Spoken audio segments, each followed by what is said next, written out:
Hello everyone, this is Big Guy Board Games, episode 2.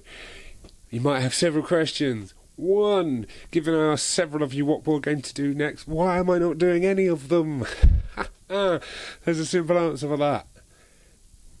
I ain't telling you, but there's an answer. So you're going to have to bear with me. The second question, and possibly the one I should have addressed first, is fuck. And possibly the one I should have addressed first. Why am I wearing a top hat? I got a request to, and I own a top hat. That is it. That is why I'm wearing a top hat. Today we are here to present to you, and by we I mean me, our latest review. And today's review is the Walking Dead board game. Oh yes. So the Walking Dead board game. This one. The graphic novel art one, not the other one. So, in my experience, people, when you say about The Walking Dead, obviously they know the comics, they know the TV show. Fuck, they probably know Telltale's Walking Dead. Most people don't know that there's a board game. Or if they do, they know of the one that has the artwork, like screen grabs from the TV show. You know what I think of that board game? I think it's a piece of shit. I will never do a review on that game. 1, because I don't own it, and 2, I'm taking the top off, and 2, because it's bad. Okay, straight up bad. All it is, again, this is all IMO. You know, this is all in my opinion. It's bad because all it is like a cash grab. It basically plays like Frustration. You use your piece, you go to the corners, you get the thing from the corners, you're done. That's the game. GG, no re, QQ in the fucking corner because you wasted 40 quid. It's fine if you're a very casual board gamer. That's absolutely fine. If you enjoy it yourself, cool for you. That's just my opinion. Walking Dead, all with the graphic novel art, made by Z-Man Games and Skybound. It's funny because this actually, tied with Zombicide, sort of started my board game collection many years ago. A friend of mine, who he knows who he is, he's the only day walker in my friend circle. He, at Christmas, he's just like, "Here, bitch." And I'm like, "What the fuck's this?" He's like, "Board game. Walking Dead, you like Walking Dead? Zombies, motherfucker, there you go." And I was like, "Oh, okay." I wasn't sure, if I'm honest. I wasn't really sure. I was fucking an imbecile because I wasn't fucking an imbecile. I was a fucking imbecile. Get in there with the imbecile. No, none of that. None of that. Yes, it is a beautiful game. Absolutely right. In fact, before anything else, let's just cut right here, straight to the unboxing of this, so you can see just how gorgeous this fucking board game is, alright? And zip zoom straight to the fucking moon. So everyone, here is the box. Really nice quality box, really good.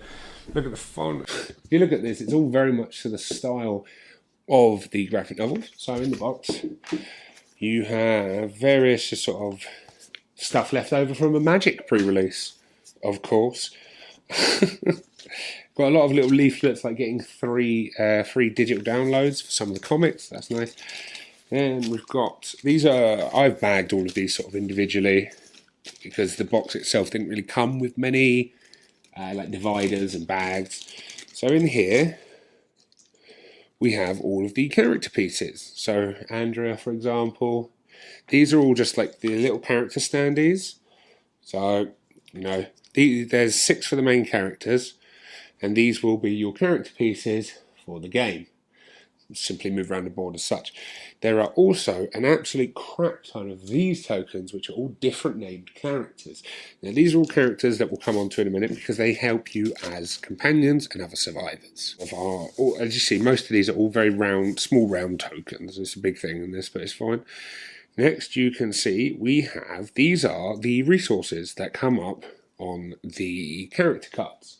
So as you can see here, we have food, fuel, and ammo. It's a little clip, fuel pump, and a can. The ones with 10 plus are just to show on your character sheet when you have 10 or more of them. So, character sheets in this original edition are like so.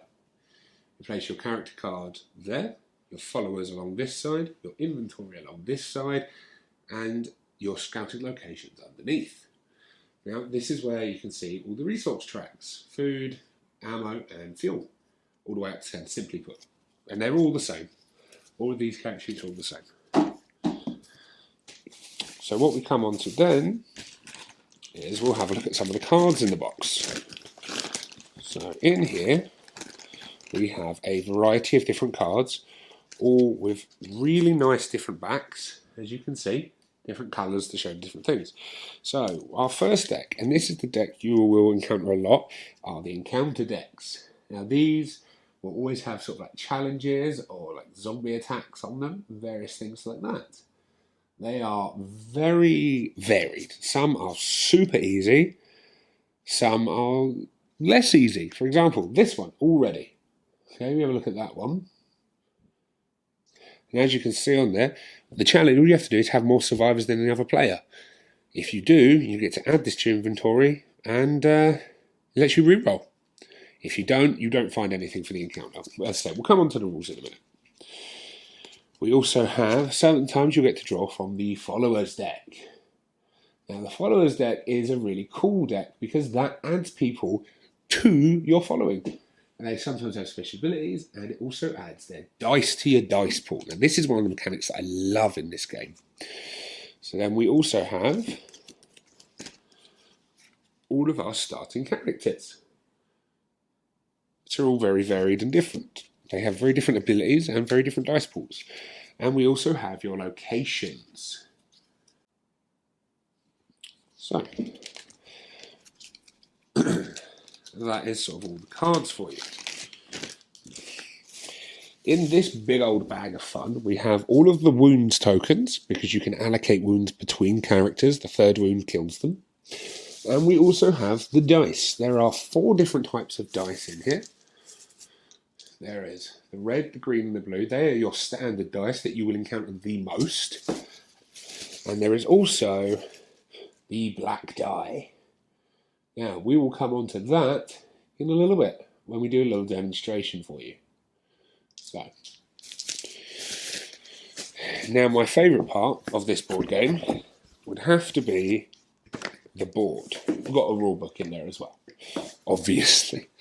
I absolutely love this board because this board is done in such a way that it looks like it's a map of the area, but it also looks as if it's someone's hand-drawn notes, which is what I absolutely love. Let's see if we can just, I'll put you guys in on a zoom a bit here. So I don't know if you can see, but for example here, it says can't get through. And then down here, don't try to go here. You know, it's like it is someone's actual map, and I think that's really cool. So, and as you can see on the map, we have a lot of blank squares. Let's just bring this up for you guys to see. There's a lot of blank squares. There's starting character squares. There's encounter squares where they have the little logos for the various suppliers. And then we have the big locations.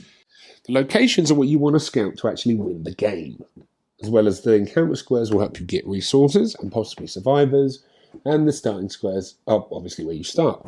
Now, if you notice, Atlanta only has a few red arrows. These indicate where you can actually get into Atlanta. All the rest is like blocked off by military barricades or whatever you like. So, why don't we show you guys a little brief view of the game? Okay. So, I will have my starting character card here. And let's have a look at one of our characters. Now, one of my favourite characters to play in the core game, where is he? So they all have very different abilities, right? And they are really cool because it all depends on your dice pool as well. Each of the dice has different meaning. So like Dale, for example, has one of each dice and lets you move additional spaces for fuel. I prefer Glenn because he lets you swap dice around. So if we pick Glenn, right, and we get a starting survivor, we get a follower, we get Susie. If Rachel's in the party, you cannot put fatigue on Susie. But that doesn't matter because Rachel's not in our party. So, and we also have we have 3 of each resource when we start the game. So we're just going to put these on the track. And there we go.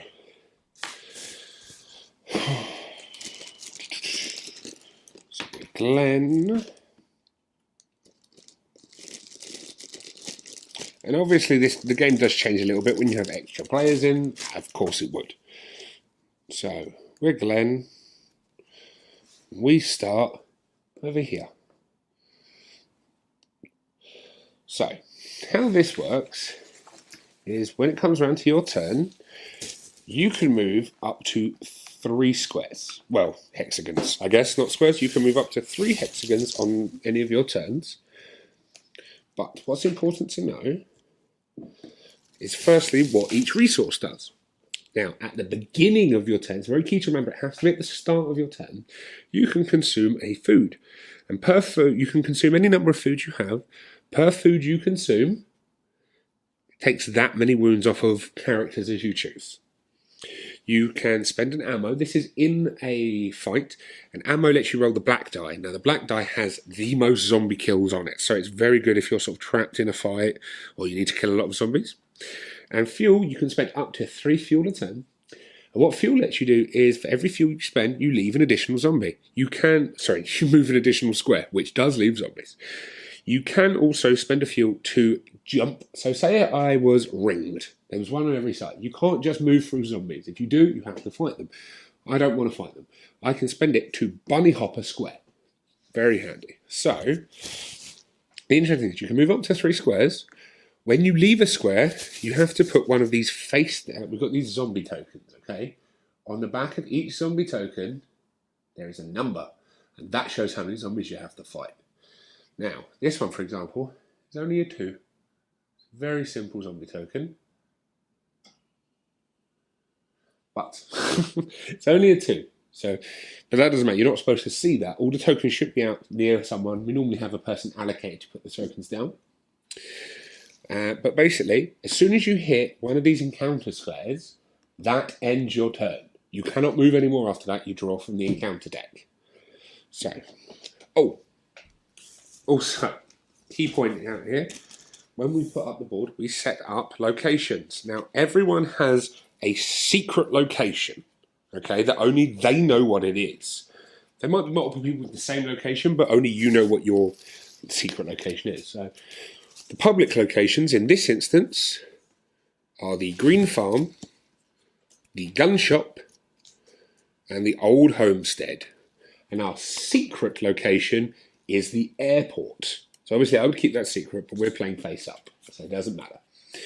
Now, you'll notice there are 3 different locations or requirements on these cards. For example, airport, first location, second location, third location. What this means is you have to collect 3 locations to win. Now, if you go here first and collect, right, you have to succeed at 2 encounters. If you do that, you then keep this card face up. That is a scouted location.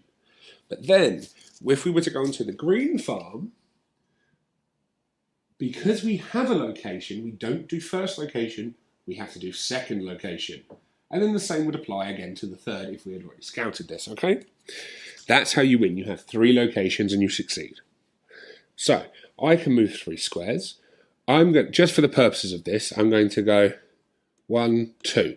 Now that has landed me on an encounter square, but in my wake, to show that the zombies are rousing and I've left some in the area, I leave a face down zombie token. Now this is kind of cool because no one knows what that number is. It can range, I think, between 1 to 10.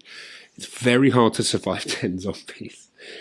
So, there we go. We have moved. Now, once I've finished, even if I fail the encounter, I will get a fuel, unless the card says, do not get any resources. Okay? So it's key to note, some of these cards give you XYZ resources. You still, even if you fail, you always get the one on the square, unless it says so on the card. But so we've gone there, so we flip our first card. nothing to fight with. Okay? See, nothing to fight with. Beautiful art. Challenge, have 3 or less ammo. We do. We have exactly 3 ammo. So, to succeed, the success, I may lose any combination of 2 food or fuel to find 1 ammo. Now, I personally don't like that very much, so I will not do that because it's a may, and then I will gain my fuel. Okay? And that's the simple one. But let's say, to show you how the dice work, let's find a... So this is what I was saying earlier. There's a lot of cards that are just like various events that don't require fighting. But let's have a look. Okay, let's use these 2 cards as an example. So here we have 2 zombies. Kill 2 zombies. Okay? So what we do is we look at our character cards. So in this case we have Glenn and Susie. Right? And we look at Glenn and Susie and we look at what their dice pool are. So I have a 1 red dice, 2 green and a blue. Okay? Red, green, red, blue, and a green. Now, we look at these dice. What you'll notice is there are several different faces on these die. So we have hats, which are used to represent other challenges that aren't killing. We have zombie kills, and we have what is supposed to be an RV. You can choose if that's a hat or a zombie kill, because in this case we have to kill 2 zombies, so we need to roll at least 2 skulls. We might have been like, it might be siphon gas, need 3 hats, for example. So that's why. So we roll our dice pool, and we've got ×2 killed on the blue dice. So we've succeeded, and we find 2 fuel. Now, let's say we hadn't succeeded. Say we had rolled 1 skull, for example, okay? That would mean, 1, we have failed the challenge because we haven't killed 2 zombies. We've only survived them. But then what that does mean is the number of the deficit. So in this case, we've killed 1 and there's still 1 remaining. We have to put a wounded token down for every 1 remaining. You put it where you want, on your main character, your followers, whatever. Okay? Now the reason I want to highlight these 2 cards is because the other one is survive an attack by 4 zombies. The other one is survive an attack by 4 zombies. So what that would mean is I don't actually have to kill all 4. I just have to no one in my party can die. So let's ignore the wound and let's roll these. Now, I've rolled them badly and I have killed 1 zombie. So I need to take 3 wounds. So I will put my 3 wounds down. I'll put, say, 2 on Susie and 1 on Glenn. Because if Glenn dies, I lose. Now, even though I'm heavily wounded, I succeeded because no one died in my party. So I've succeeded this encounter absolutely fine. Now, as I say, so I've showed you those dice. Now, just to explain why you might want certain dice pools. The red die has many, many more zombie kills on it than hats. It's got 1 hat, 2 blank faces, and 4 zombie kills. Including, I think, one of them is ×2. The blue dice is your middle ground. It's got an equal spread and the RV. And your green dice has mostly hats and only a 1 or 2 zombie kills. Now, the black dice. This is the one that we do if we have Otis or we've used an ammo. Now, this has up to ×3 zombie kills, which is great. But it also has 1, 2, and 3 blam. Now, what this would mean is you still killed the number of zombies that the dice says. Let's say we rolled blam 3. Right? We've still killed 3 zombies, but we've done a blam. I love saying the fucking word blam. And what that would mean is we've attracted zombies. Our use of guns has attracted zombies. So let's just move Glenn down here into Atlanta so you guys can see. We absolutely ring, I know that's not the right token, but bear with me. We ring him in zombies all around. And if there's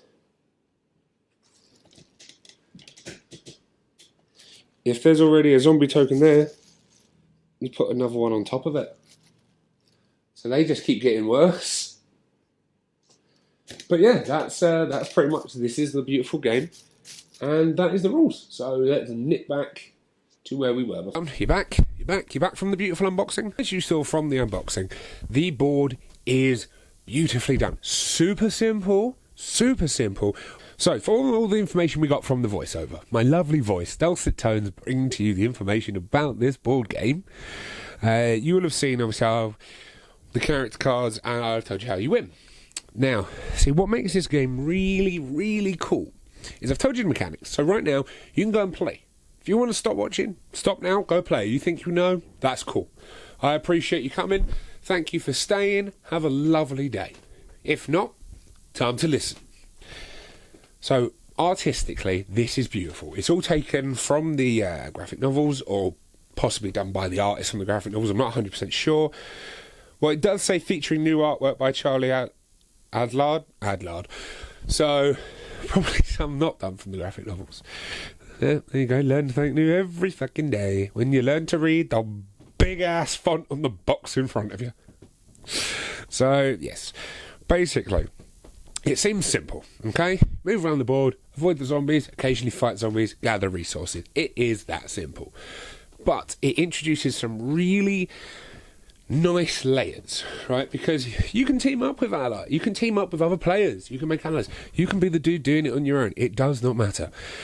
But it has this really nice sort of little mechanics, because where you leave zombies in your trail, you can just dick people. Like, dick them. If you know they're low on resources, circle that motherfucker. If you, like, see someone has gone to a location, because obviously you can fail objectives at locations. So you see someone's on their second location, and they need to get 4 food. Keep making them fight zombies. They will have to waste food to heal. You know, you see they need fuel, ring them in zombies. They will need to use fuel to get through.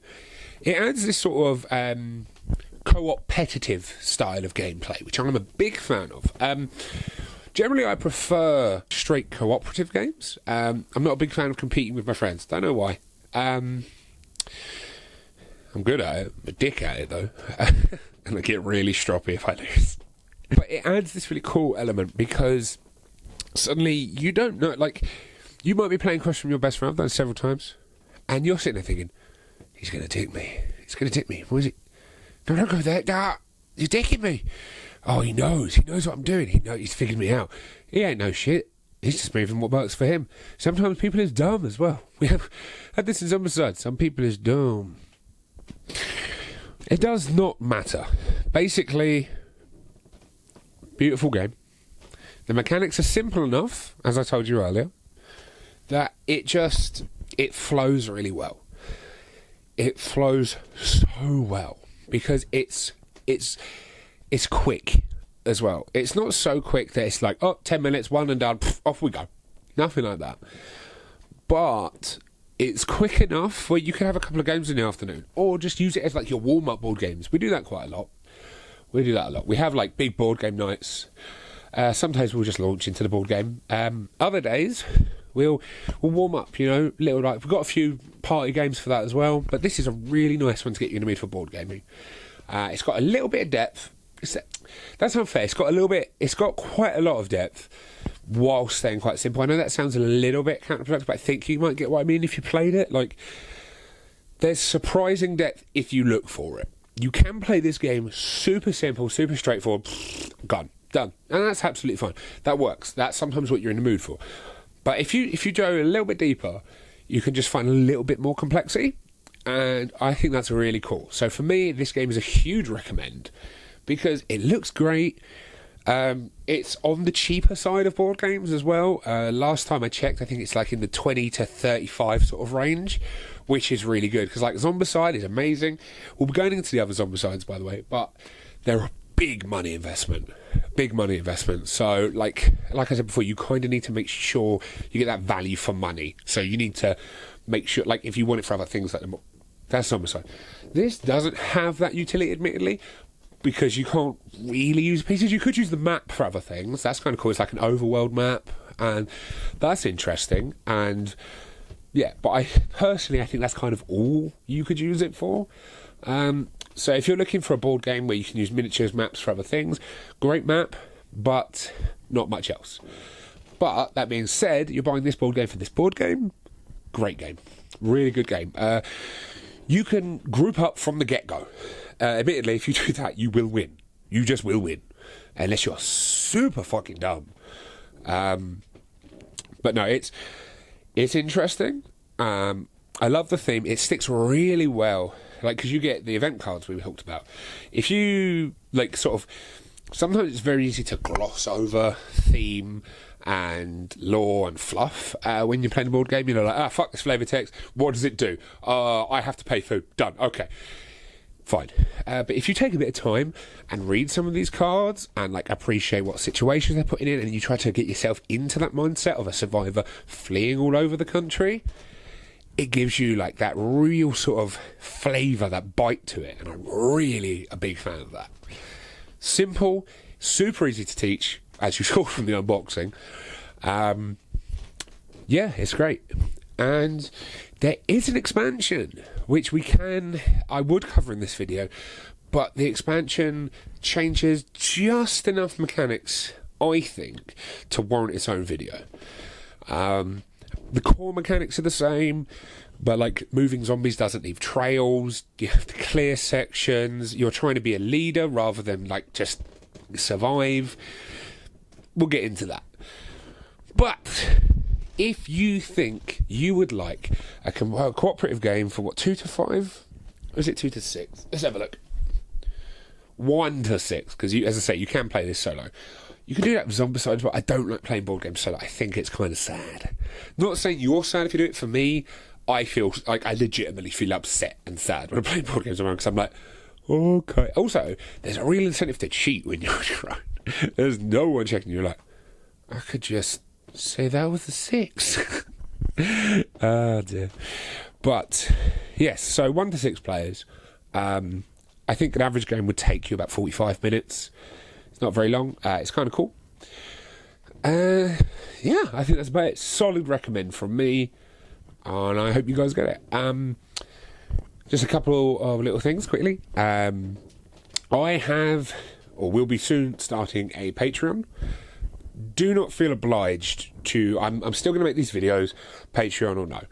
But if you'd like to support me, it does mean I can upgrade some of my equipment, like get a nice green screen back here. It means I could buy more board games. It's always a plus.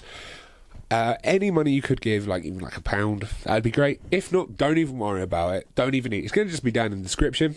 Oh, also, if you guys like sort of more obscure films that people don't necessarily talk about very much, two lovely gentlemen that I went to university with, have a YouTube channel with a lot of very intelligent and very well thought out discussions on some of these films.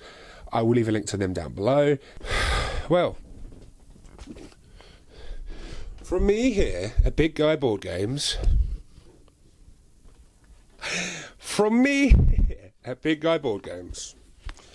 good day, good night, my top hat is broken. Thank you for joining us.